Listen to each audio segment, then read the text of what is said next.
स्वाट आचार्य गुरुवर श्री विनम्र सागर जी महाराज की जय जय जय। मुनि संघ की जय जय जय। विनम्र गुरु मिले के मेरे भाग खुल गए। विनम्र गुरु मिले के मेरे भाग खुल गए। ऐसी लगी लगन, ऐसी लगी लगन, ऐसी लगी लगन कि मेरे भाग खुल गए। विनम्र गुरु मिले कि मेरे भाग खुल गए। जब गुरु मिले हम पहली बार, उनसे मिला हम सच्चा ज्ञान। जब गुरु मिले हम पहली बार, उनसे मिला हम सच्चा ज्ञान। पास न बैठे पल भर हम, और हो गया घर का भास, और हो गया घर का भास। गुरु से लगी लगन, गुरु से लगी लगन, गुरु से लगी लगन कि मेरे भाग खुल गए। विनम्र गुरु मिले कि मेरे भाग खुल गए। गुरुवर ज्ञान के सागर है, नाम विनम्र सागर है। गुरुवर ज्ञान के सागर है, नाम विनम्र सागर है। चलते फिरते तीरथ है, महावीर सी मूरत है, महावीर सी मूरत है। गुरु से लगी लगन, गुरु से लगी लगन, गुरु से लगी लगन कि मेरे भाग खुल गए। विनम्र गुरु मिले कि मेरे भाग खुल गए। नमोस्तु महाराज जी। को मेरा सत सत नमन नमन नमन बंदन बंदन बंदन। नमोस्तु गुरुदेव, नमोस्तु गुरुदेव, नमोस्तु। ओम नमो लोय सव्वे साहुनम। ओम नमो लोहि सव्वे साहुनम। एक जरा श्री वासु पूज्य भगवान की जय। एक जरा श्री पार्श्वनाथ भगवान की जय। एक जरा श्री महावीर भगवान की जय। परम पूजा आचार्य गुरुवर श्री विराग दगत जी गुरुदेव की जय। अहिंसामयी जैन धर्म की जय। बोले परम पूज्य चरणाचार्य श्री विनम्र सागर जी गुरुदेव की।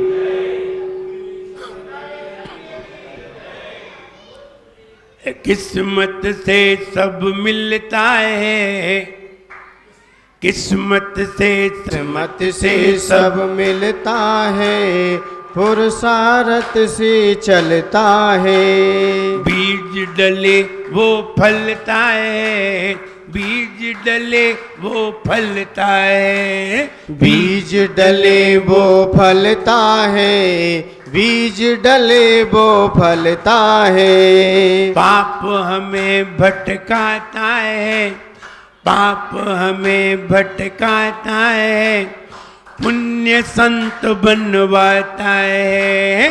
पाप हमें भटकाता है, पुण्य संत बनवाता है। दुनिया में ये सब स्पष्ट दिखाए रे। जीवन है पानी की बूंद, कब मिट जाए रे हो। जीवन है पानी की बूंद, कब मिट जाए रे।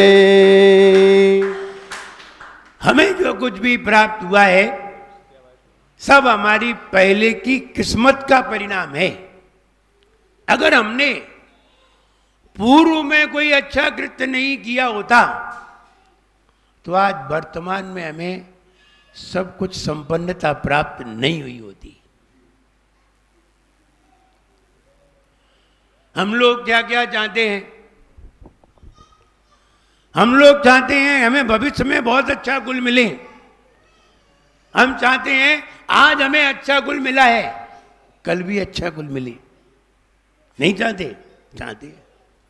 कौन सा कुल चाहते हैं? जैन कुल भी है, अन्य क्षत्रिय कुल भी है, ब्राह्मण कुल भी है, बहुत सारे कुल हैं। कौन से कुल की डिमांड रखते हैं? विचार करिए। आपको जैन कुल तो मिल गया है, अब आगे कौन से कुल की चाह रखते हैं? मिला है ये किस्मत है, लेकिन आगे आगे की किसने देखा? यही जो मिल गया है यहीं तक है, इसके आगे कुछ नहीं है। नहीं नहीं, ऐसा नहीं है, यहीं तक नहीं है। यहां आपने कुछ नहीं किया है, यहां किया है उसका तो अगले जन्म में है, लेकिन यहां कौन से जन्म का है? ये बात सही है कि गलत है? अभी का है कि पिछले का है? सही है कि गलत है? बिल्कुल सही है। अभी जो कुछ भी है वो पिछले का है।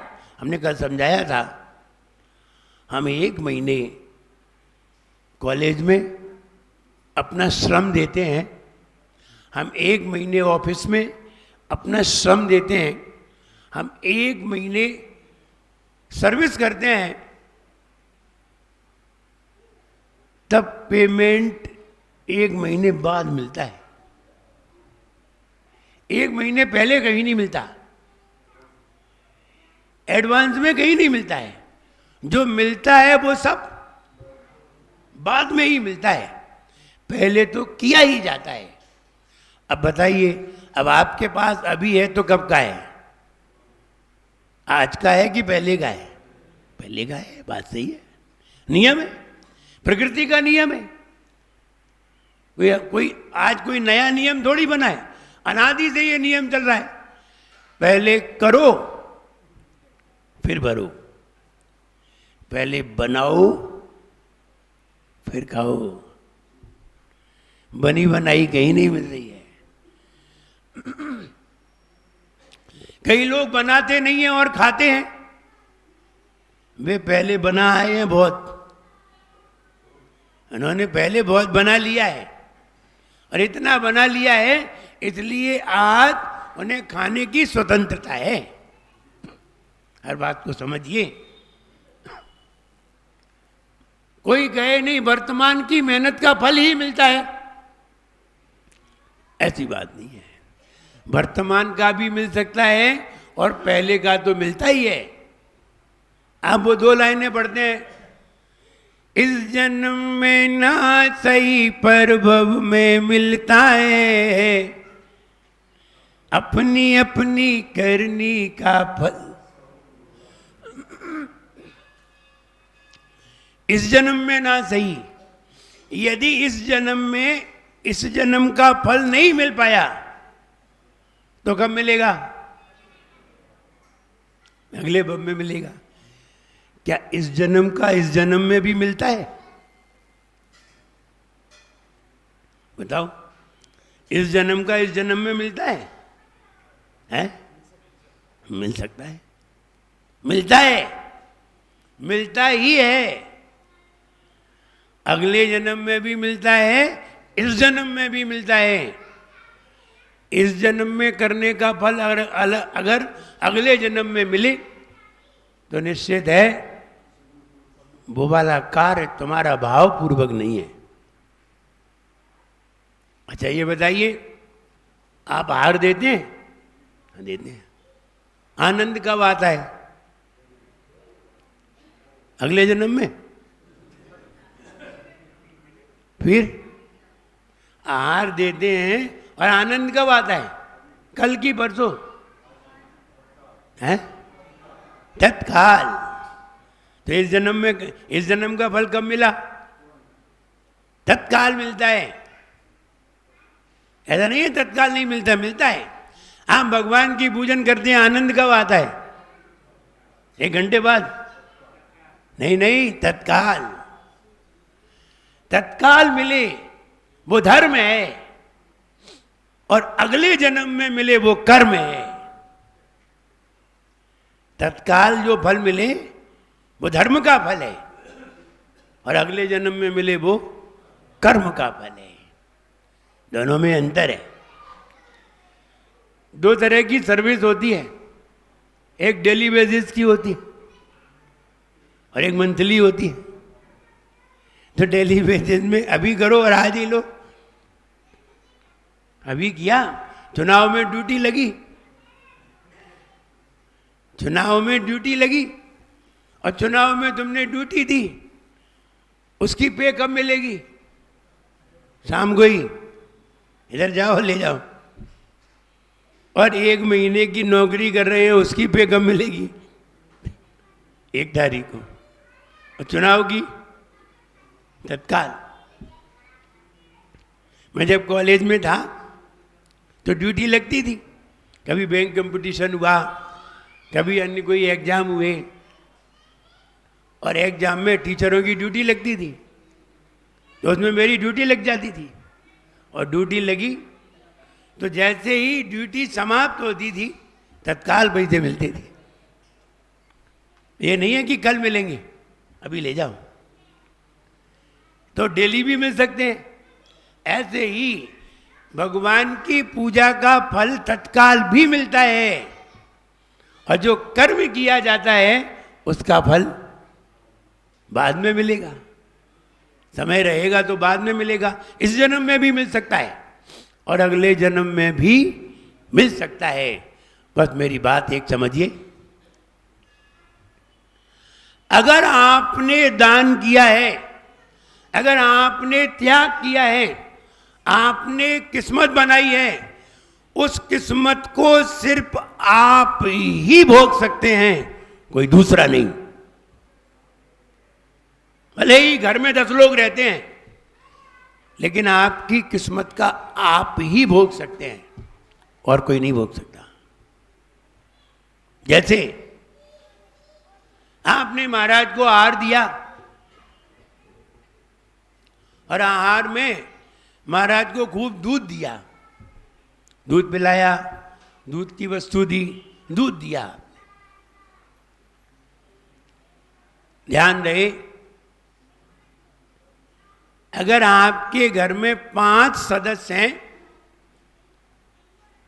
और 5 सदस्य के लिए घर में दूध आता है, तो दूध सिर्फ आपको ही अच्छा लगेगा, बाकी और लोगों को नहीं लगेगा।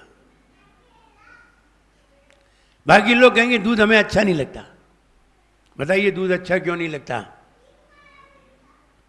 दूध तो अमृत है।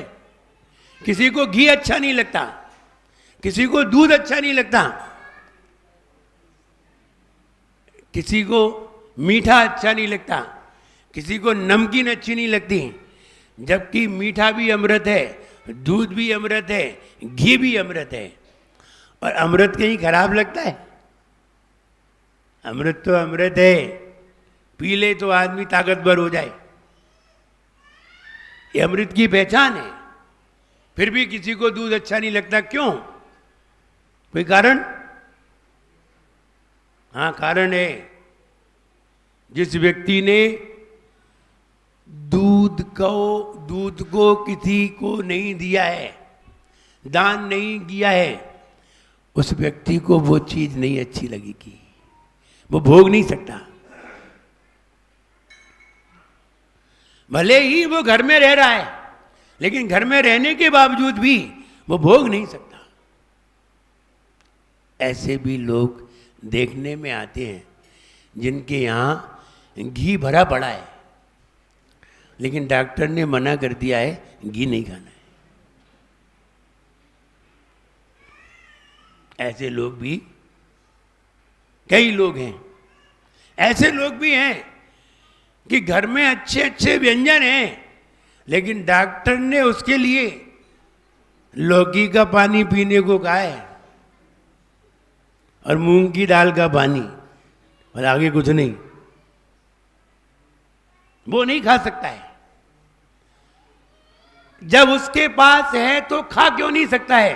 ध्यान रहे, उसके घर में है लेकिन उसकी किस्मत का नहीं है, और जिसकी किस्मत का नहीं है वो भोग नहीं सकता, कुछ भी कर ले। और जो उसको भोग रहा है उसकी किस्मत का है। इसलिए हर बात पे विचार करना चाहिए। हमें त्याग भी करना है, दान भी करना है। जैसे अभी कह रहे थे हमारा संत भवन बने, ध्यान रहे मंदिर भले ही बाद में बने, संत भवन पहले बनना चाहिए। उसका कारण साधु अगर मोहल्ले में आ गया तो एक मंदिर नहीं 4 मंदिर बन जाएंगे। साधु आ गया तो पहले साधु को लाने का विचार बनाइए, सब अपने आप बन जाता है। अभी तो अगर महाराज यहाँ आने लगे और महाराज रुकने लगे तो अभी तो 2 मंजिल 1 मंजिल पे और बन जाएगा, बनते चले जाएंगे। क्योंकि साधु आया और वैसे ही बनना प्रारंभ हुआ। इसलिए बाजू में संत भवन कितना अच्छा बनाया है, और जैसे ही ये बनेगा वैसे ही तुम अपने आप पहुंचोगे कि महाराज मेरे मोहल्ले में भी चलिए, अपने आप पहुंचोगे। बताइए महाराज को बुलाने तुम क्यों गए? क्योंकि तुम्हारे पास सारी व्यवस्था थी, तत्काल पहुंच जाओगे। जैसे महाराज तुम्हारे मोहल्ले में आ गए, अब तुम महाराज का पड़गान करोगे तो बताइए कौन अंदर से आवाज लगवाता है, हे स्वामी नमोस्तु नमोस्तु नमोस्तु? कौन चिल्लवाता है तुमसे? कोई अंदर से प्रेरणा देता है? कौन देता है बताइए? जो तुमने आज शुद्ध भोजन बनाया है वो अंदर से आवाज दिलवाता है कि बुला के लाओ किसी को। ऐसे ही संत भवन अगर बना होगा, बढ़िया संत भवन होगा, तो निश्चित है हमारे मन में भाव आएंगे कि हम महाराज को लेकर के आए और महाराज को ठहराए, और महाराज ठहरेंगे तो फिर हम सभी आहार भी देंगे और उसका आनंद भी लेंगे। और अगर संत भवन नहीं होगा तो सब लोग सोचते रहेंगे महाराज को लेके आए कि नहीं आए, और आए तो महाराज फिर रुके नहीं रुके, रुकेंगे तो कहाँ रुकवाएंगे। तो व्यक्ति कितना सोचता है। कभी कभी मंदिर होता है और संत भवन नहीं होता तो हम कोई घर की तलाश करते हैं, कोई अच्छा घर हो जो स्वच्छ हो और अभी चालू नहीं हुआ हो, चलो इसमें महाराज को ठहराएंगे। अभी हम जब सागर से बिहार किया तो आदर्श कॉलोनी एक नई बनी है, वहाँ विश्राम हुआ। सुबह आर करके वहाँ से निकलना था और शाम को ही वो ले गए। तो हमने कहा कहाँ रुकाओगे, तुम्हारे पास संत भवन तो है ही नहीं, मेरा भवन तो है ही नहीं है, तुम्हारा भवन है। मेरे भवन में हम रुकते हैं और तुम्हारे भवन में तुम रुकते हो, लेकिन तुम चाहते हो कि महाराज मेरे भवन में रुक जाएं। तुम संत भवन में नहीं रुकते लेकिन महाराज को अपने भवन में जरूर रुकवा लेते हो। एक व्यक्ति जब आए तो उन्होंने प्रार्थना की कि मेरे मकान में महाराज को रुकवाइए, और उन्होंने वहाँ रुकवाया। कहने का मतलब लोगों ने ये विचार किया कि यहाँ एक संत भवन जरूर होना चाहिए। तो मंदिर भी हो और मंदिर के बाजू में संत भवन भी हो, जिसमें हम अन्य अन्य अनुष्ठान भी कर सकें। कभी सिद्ध चक्र विधान करना है, कभी अन्य कोई विधान करना है, तो हमारा मन बन जाता है। जब जगह होती है, जगह होती है तो मन बन जाता है, और मन बन जाता है तो साधु को लाने का भाव भी बन जाता है। संत भवन बनाना अभय दान का सूचक है। संत भवन बनाना आवास देना है। और ध्यान रहे, एक रूम भी अगर किसी ने बनाया है और उसमें एक दिन भी अगर कोई साधु ठहर गया तो समझना चाहिए तुम्हारा बड़े से बड़ा भवन बनाना भी सार्थक हो गया। एक दिन कोई साधु रुक जाए, एक दिन का आवास हमने दिया है। एक दिन के आवास में सालों का आवास उसे प्राप्त हो जाता है। लेकिन महाराज कहाँ किसी के घर में रुकते हैं। ये तो कभी कभी कोई ऐसा अवसर आ जाए तो भले ही महाराज किसी के घर में रुक जाए, नहीं तो नहीं रुकते। संत भवन होगा तो कहाँ रुकते हैं। इसलिए एक व्यक्ति बोले महाराज हम संत भवन नहीं बनवाएंगे। हमने कहा क्यों? बोले संत भवन बनवाएंगे तो महाराज फिर हमारे घर में नहीं आ पाएंगे। अरे तुम अपने ढंग से सोच रहे हो। लेकिन संत भवन अवश्य होना चाहिए। और यहाँ तो स्ट्रक्चर पूरा खड़ा ही है, पूरा तैयार ही खड़ा है। अब तो बस फिनिशिंग बकाया है। और जब बन जाएगा तो निश्चित है वहाँ आपको बैठ कर के बड़ा आनंद आएगा। और जो लोग इसमें अग्रसर होते हैं उन लोगों में धर्म की विशेष भावना होती है। सहयोग सबका होता है, लेकिन अग्रसर होना बहुत मुश्किल होता है। सहयोग देने वाले बहुत हो जाते हैं, लेकिन आगे व्यवस्थित करने वाले लोग दो चार ही हुआ करते हैं जिनके मन में ये भाव होते हैं। जैसे कि कॉलोनी बनी तो कॉलोनी में मंदिर बनाने का भी भाव बना, और मंदिर बन गया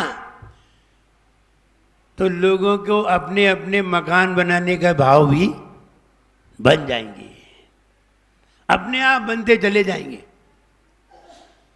जहाँ भगवान होते हैं वहाँ इंसान अपने आप ही आ जाते हैं।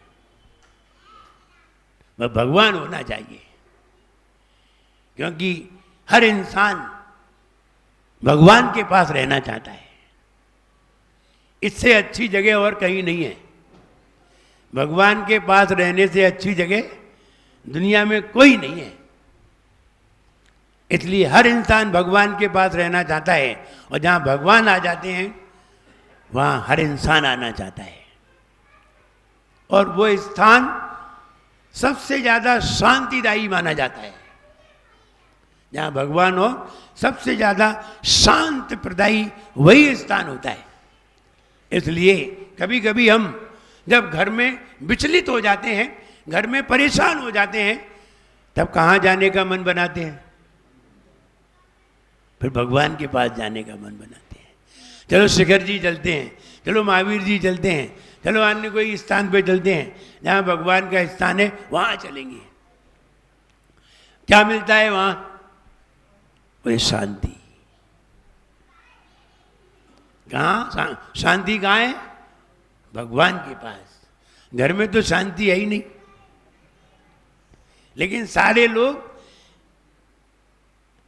आशीर्वाद लेने आते हैं तो घर में शांति का लेने आते हैं।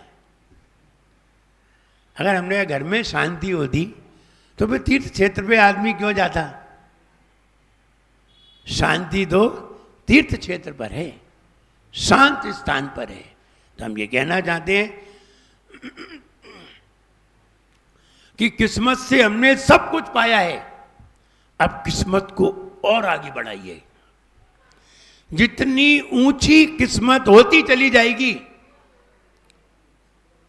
उतना ही ऊंचा व्यक्ति तुम्हारे सामने आता जाएगा। जितनी ऊंची हो जाएगी, आप विचार करिए। 24 तीर्थंकर भगवान हुए, 24 तीर्थंकर भगवान ने आहार किया। आहार कहां लिया ये बताओ? 24 तीर्थंकर भगवानों का आहार किसके यहां हुआ? राजाओं के यहां। उन्हें गरीब लोग तो देखे ही नहीं। गरीब लोग नहीं देखे। ध्यान रहे, जितनी ऊंची किस्मत होगी उतना ही ऊंचा व्यक्ति तुम्हारे सामने आ जाएगा। कितनी ऊंची किस्मत होगी। जितनी कमजोर किस्मत होगी उतना ही कमजोर व्यक्ति तुम्हारे सामने आएगा।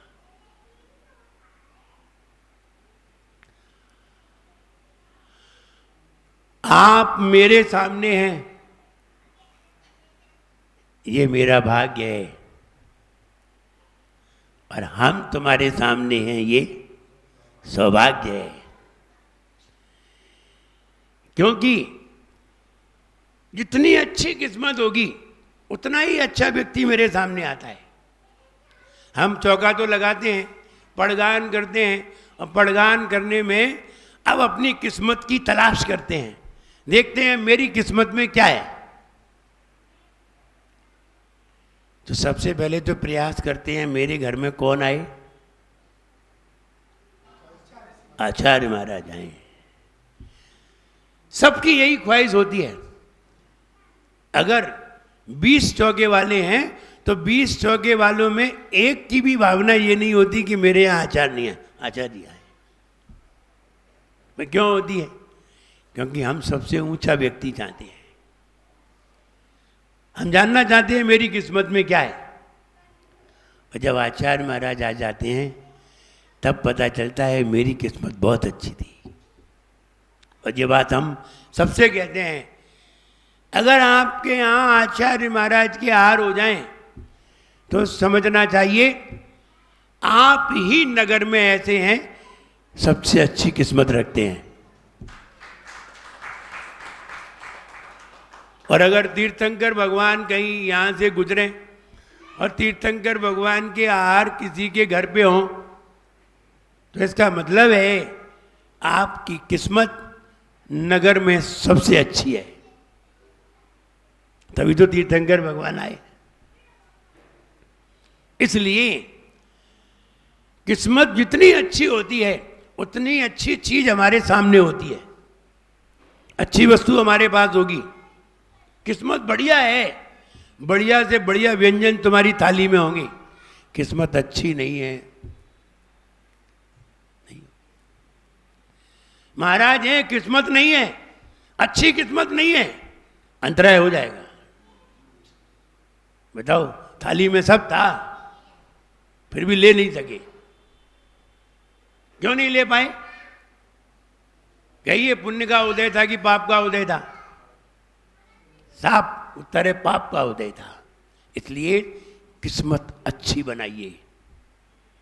नहीं, मेरी तो किस्मत अच्छी है, हमारे पास करोड़ों की संपदा है, सब कुछ है, तो भी किस्मत अच्छी नहीं है, तो भी किस्मत अच्छी नहीं है।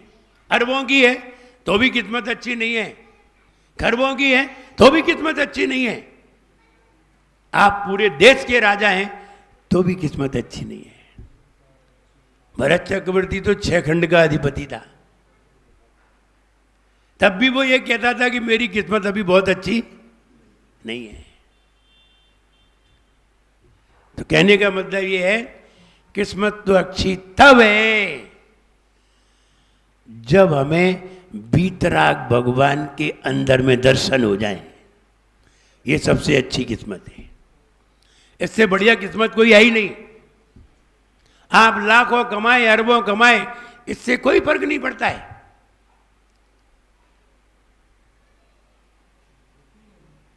और ये पुण्य का फल भी नहीं है। करोड़ों की संपदा मिल जाए, करोड़ों की संपदा मिल जाने पर भी आप ये मत कहिए कि मुझे पुण्य का फल प्राप्त हुआ है, ये मत कहिए। इसलिए इस बात पे विचार करिए, हमें किस्मत बनाना चाहिए, निरंतर बनाना चाहिए। जब भी कोई साधु महाराज मिलें, मुनि महाराज मिलें, उनकी सेवा में लगिए, उनकी भक्ति करिए, पूजन करिए। क्या कर सकते हैं हम उनके लिए? जैसे कहते हैं काली मिट्टी हो और जमीन कोमल हो, ऐसे में अगर छोटा सा भी बीज डाला जाए तो बहुत बड़ा पेड़ बन जाता है, बहुत सारे फल आ जाते हैं। इतने से बीज में कितनी ताकत थी, ये बात तो तब पता चलती है जब वो पेड़ बन करके फल जाता है, तब पता चलती है। वरना बीज को देख करके कोई नहीं कह सकता कि इसमें 1000 आम होंगे। कोई कह सकता है? एक गुठली देख करके कोई कहेगा इसमें 1000 आम है? बोले पागल हो, तुम्हें दिखाई दे रहा है कि नहीं? ये गुठली है ये, और किसी को उसमें हजारों आम दिखाई दे रहे हैं, किसी को उसमें फल दिखाई दे रहे हैं, किसी को उसमें छाया दिखाई दे रही है, किसी को उसमें बड़ा वृक्ष दिखाई दे रहा है, और किसी को उसमें गुठली दिखाई दे रही है। वो देखने का ही तो फर्क है। अगर आम की गुठली में आपको हजारों आम दिखाई दे जाते हैं, ये भी अच्छी किस्मत का सूचक है। अगर इंसान में तुम्हें भगवान दिखाई दे जाता है, ये भी अच्छी किस्मत का सूचक है। इससे बढ़िया और किस्मत क्या हो सकती है? मुझे लगता है इससे बढ़िया किस्मत होगी ही नहीं। जैसे इंसान में भगवान दिखाई दे जाए, जैसे आत्मा में ही परमात्मा दिखाई दे जाए, अब इससे बढ़िया और किस्मत क्या लाओगे? तुम करोड़ों बार आहार दो और करोड़ों बार भगवान की पूजन करो, करोड़ों बार मुनि बनो, लेकिन एक बार तुम्हें अगर आत्मा में परमात्मा दिखाई दे जाए, तो मुझे लगता है सबकी किस्मत फीकी है, ये किस्मत सबसे अच्छी है। सब किस्मत से होता है, और सब किस्मत से ही होगा। किस्मत बनाइए। कैसे बनती है? जब बोलो महावीर भगवान की। कल आइए, कल फिर बताते हैं किस्मत कैसे बनती है।